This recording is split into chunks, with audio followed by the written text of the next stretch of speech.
Negative report lakluraba inmate kunga manga mathangi numita positive oire hain report lakpadagi miyam mi painabana luton satle amuk hanna test tawbuda manga positive oiramle thawong asi taraina lawba yaroi masina community spread taroknabagi asoba masa oigani rims ki mathata langak na thijingadabani TNL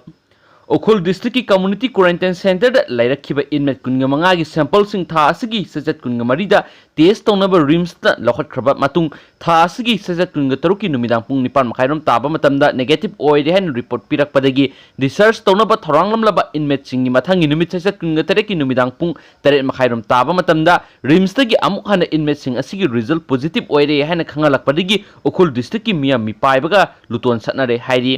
result asi thajaba wat padagi amuk hana inmate kunga manga asigi manunga taraga ni thoi test tawda manga amari positive oiba thingnare aduga inmate taraga humdoi amadi amuk hana test tawnaba amadi yengsinaba impala purakre hairi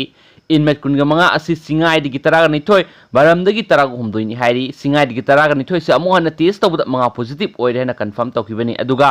baramdagi taraga humdoi amadi amuk hana test tawnaba impala purakre hairi thawong asina community spread tawnabagi asoba masa ohele haina okhulgi miyamna pianaba phungdorakli Hiram asiga mari lainana tangkhul nagalong TNL gi president Hopkinson Samarena haikibada rims ki thawong asi taraina lobu yaroi masina community spread helakna bagi asoba masa oigani rims ki mathakta lengak na thijingadabane mangna makhata na haikibada ukhul da hangliba community quarantine center sing laidibi inmate kunga manga gi result tha asigi sasat kunga taruta negative laklaba matung nongan bagi sasat kunga tareta positive oire haduna medical authority sing na phongdorakpa asi section da bagi asoba mami adu miyam na uthorakle miyoi bugi punsibu miyoi kharana karisu laitana sanaba asi lumna lawe hiramasi da chenaramba khudimak lemna thabiganu haina mari lainaba singi pukning singsilakli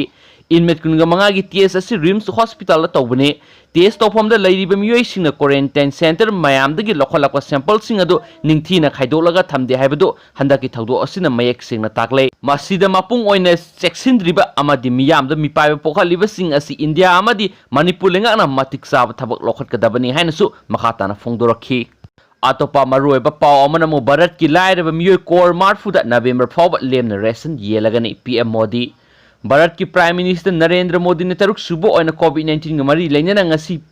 pikiba warolda India ki lairaba miyoi core marfuda lemna ration gi sing hawai yelagani hana phungdokhre Prime Minister na hai PM Garib Kalyan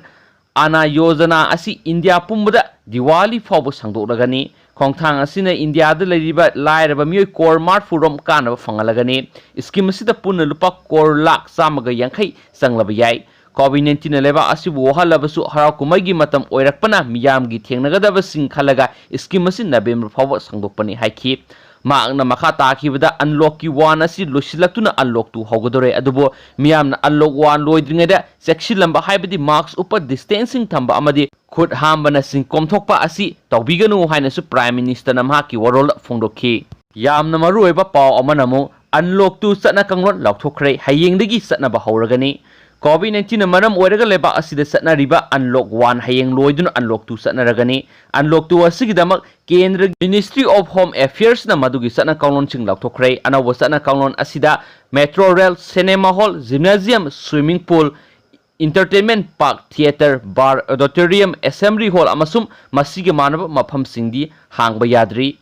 International Air Travel of Passengers singdi Home Ministry na permit pikre anawa guideline hangdokliba asida COVID-19 containment zone asidadi lockdown asi July 13 fawba sathagani containment zone gi manungda essential activities sing union territory singda alert tawduna satnagani hairi amaromda school college education amasung coaching institution sing July 13 fawba thingjingadawri adumapo online distance learning sing di makhata na permit pikre central amadi state ki training institution sing July 15 digi function tawba yahankre domestic flight amasung passenger train sing su ayaba pikre lanai miyoi sing na chatok chasin tawbada athingba kya leibaga loinana numidang pung 10 digi ayuk pung 5 fawba leibak pumbada athingba thangpra haina su pawsina makhata na phongdorakli